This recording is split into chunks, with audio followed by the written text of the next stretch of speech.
Welcome back to this week's episode of Mining the Comments. This week we'll discuss medicine. Does medicine help or hurt us with insomnia?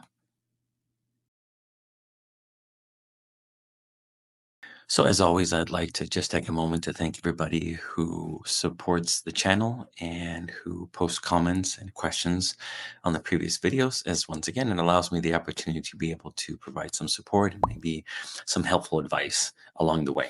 So, first thing this week, the question comes from Student Account 2005.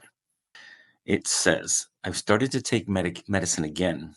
I thought I'd combine medication plus Daniel's insight and it will be a relief.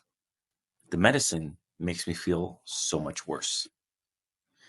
I still sleep 5 hours, maybe, with the medicine, and its side effects are making me uncomfortable. My eyes are burning so much all the time.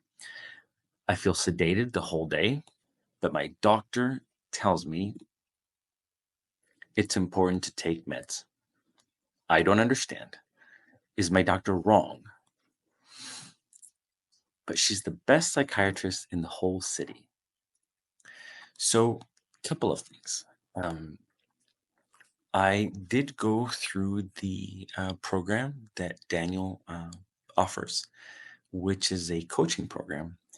And once I completed that program, Daniel hired me on full time as one of the coaches. And so I am certified to talk about insomnia. And what I am not certified in is dealing or talking or discussing or giving any advice or suggestions about medicine. I'm not a doctor. I don't have a license to practice, and I'm also not a psychiatrist. So as you can see, the wall behind me, there isn't any degrees. I should probably put up the sleep coaching certification, I guess, if I point to the wall. Anyways, I'll do that next time. So, anyways, going back to let's just knock that off real quick. The last section of this questions is my doctor wrong? I don't know. I don't have any. I'm not qualified to respond to that. She's the best psychiatrist in the whole city. That's great. I'm glad you're working with her. So let's go back to the beginning of the question, right? I started taking medicine. Again, I thought the combination of medication and Daniel's insight will be a relief. The medicine makes me feel so much worse. So I'm also qualified in talking about my story. And I don't recommend people to follow what I did, as we discussed this as being a journey. And this is each and every one of ours individual journey. So when I tried to do what other people were doing, it never worked for me. So when I started going on my own and really just relying on what I thought was best for me, that's how I found Daniel's program. That's how I started following the program. And that's how things improved for me dramatically. Prior to Daniel's program, there was two other sleep programs. One was called Successful Sleeper, and the other one was called CBT-I. And neither one of those were very helpful. So even though those people were qualified in their field, the program still didn't work for me. So what I'd like to say is, when the insomnia started, I went to a doctor. I had two different doctors. One was a hormone doctor, and he, again, very highly respected in this field, had been doing this forever. Highly recommended for me to take certain supplements after just doing some blood work and doing some other things to balance my levels. And he also recommended sleep meds, and none of the sleep meds worked. I would feel, again, like you mentioned, sedated the following day. I didn't feel good. I felt groggy. I felt dizzy. So I stopped taking those. He kept recommending different medications, and I kept trying them. And overall, my experience, they never worked for more than a couple of days. And even if they worked, at least what I thought was working, I felt pretty miserable the following days. So I wasn't getting good results. When I fired that doctor and I started with another doctor, a functional medicine doctor, absolutely wonderful, total sweetheart, and she combined some I think it was like some anti-anxiety medication with some sleep medications. And as I was taking them, it seemed like I was getting some sleep, but felt quite miserable. One of the medications made me feel very groggy and made me feel like a zombie. There was no feelings, no emotions. I was just this neutral, zombie just walking around. And I remember my kids. I could hear them in the other room asking my wife, "Hey, what's wrong with Dad? Why is he acting so weird?" And so the medication definitely made me feel very, very numb to everything. And the other sleep medication, I don't remember what the name of it was. One of the side effects was blurred vision. And so I'm 51 now. When this started, I was 50 years old, and I already had some slight issues with sight. I'm stubborn in the sense that I should be wearing glasses, but I still don't. And so I already had a bit of an issue with my eyesight, but this medication gave me blurred vision. So it really intensified uh, that, and it really made it so much more difficult for me to see things. It wasn't to the point where I was blind by any means. I could still drive, but reading was really difficult. I had to increase the font into ridiculous size for me to be able to read it, and that was a side effect that would go away. I think they said an average of a few months after I stopped taking the medication. So my experience is I don't know if she should or shouldn't take the medication, but as the fact that you're combining the two, right, the medication along with Daniel's teachings, I think it's a great way to get started. The teachings were incredibly helpful for me. And I realized that I no longer needed the medications. They really weren't helping. And or also, I felt really miserable and really uncomfortable. Looking back, I remember that I actually stopped taking the medications before I even found Daniel's program. So, let's see. I still sleep 5 hours, maybe with the medicine, and side effects are making me uncomfortable. So, what I would say is maybe this is information. This is information for you to kind of stop and assess. Is this something that's working for you? And again, no advice here, but maybe based on whatever information you're getting, maybe you should determine what feels best for you. You mentioned that your doctor says it's important to take your meds. I don't know about that. I had doctors that told me to take medication. Again, I'm not recommending for you to do anything that I did, but I chose to find a different path. And when I found something that felt more comfortable for me, that felt right for me, I went that route. So, whatever choices you make, whether you are taking medications, you're not taking medications, if you should take medications, first of all, there's a lot of conflict in that struggle determining whether you should or you shouldn't. So, how about make the best decision that we can and either choose to go on the medication or get off the medication, do whatever it is. And also, if you do so, follow the protocol that the doctor has set for those medications. Of course, if you're going to phase out of those or if you're going to start taking them. But with any of this journey, when we realize that we're dealing with insomnia is a fear of wakefulness. Now, at nights, we're dealing with this intense hyperarousal, anxiety.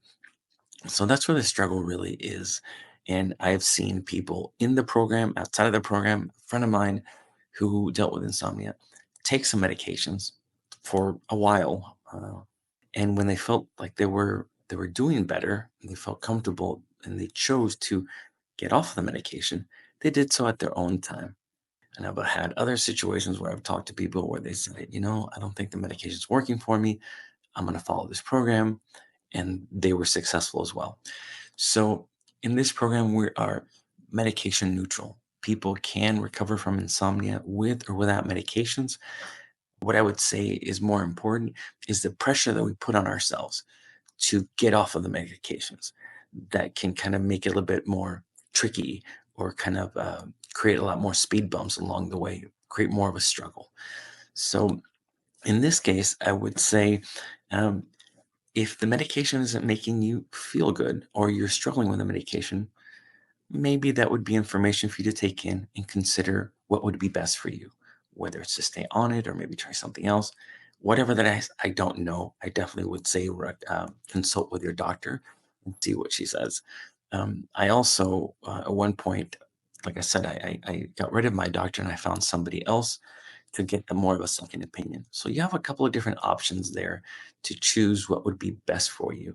But I I I, I wanted to focus on this question today because there was a lot of similarities with my journey and this journey about medicine. And there's still a lot of questions that we get from people, either in the immunity program or individual calls that we do, where people are still wondering if they should take the medicine.